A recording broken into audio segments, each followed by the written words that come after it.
everybody, welcome back to 5 Minute Gaming News, the show that was probably better on Friday.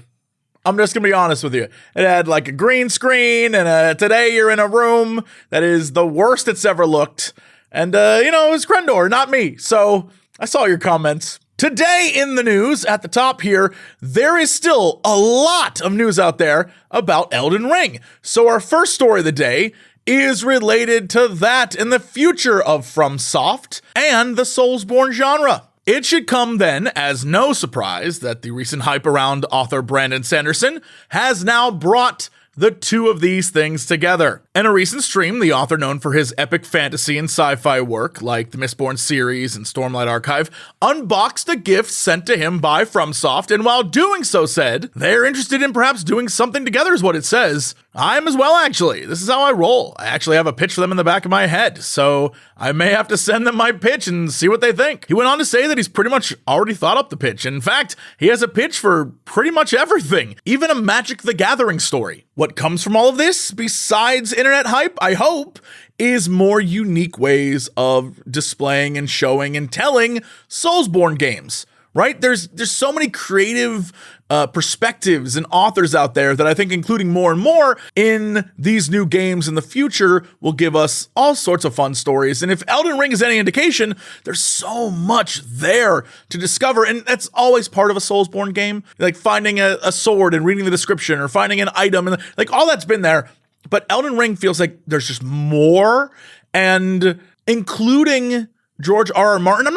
Honestly, I don't know what he did, but the inclusion seems to have this allure of like, there's just so much here. I don't know, man. I'm actually very excited for this if it turns out to be a thing. In other news, if you're still on that Warcraft train, you know that April 19th is when you're going to get information on the next World of Warcraft expansion.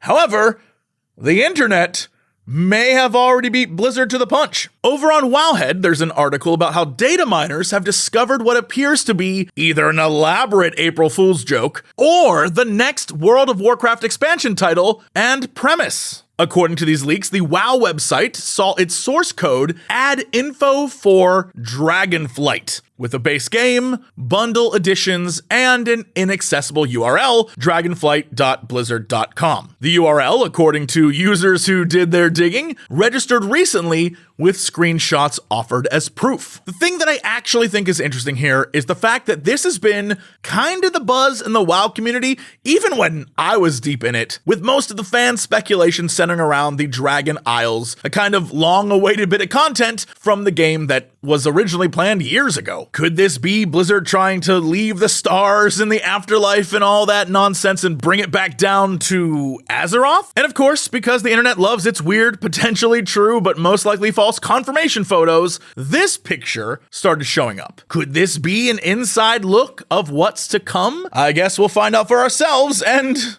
find out if anyone even cares later this month when Blizzard releases all the information on the new expansion. All right, well, it's Monday, so that means it's time to look at some of the new releases coming out this week. Tomorrow, LEGO Star Wars: The Skywalker Saga releases, telling the entire story of all 6 movies and experiencing the never-told-before parts 7, 8, and 9, as we finally learn what happens to Luke, Leia, Han, and all the rest of the gang for the first time since Return of the Jedi. Who knows what kind of crazy antics our favorites will get up to 40 years later. On Thursday, Chrono Cross: The Radical Dreamers Edition returns to remind modern players what a great game Chrono Trigger was. But until we get a remake of that, this update on the classic follow-up to that game should have you enjoying the hunt for all 1 million playable characters in this one and messing around with all the new features and previously unreleased in the West Radical Dreamers text-based adventure. Also on the 7th, Demio, the VR tabletop role-playing game with cross-play compatibility, brings you and your friends from around the world into a virtual room for a wild cooperative dungeon crawl experience. Coordinate with your party on how you'll tackle the randomized floor and stay alive long enough to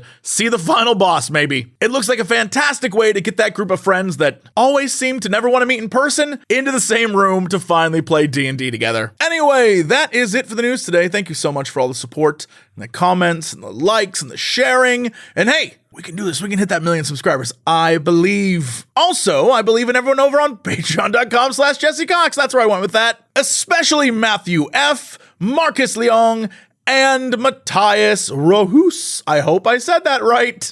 That's it for this episode of 5 Minute Gaming News. I'll see you tomorrow.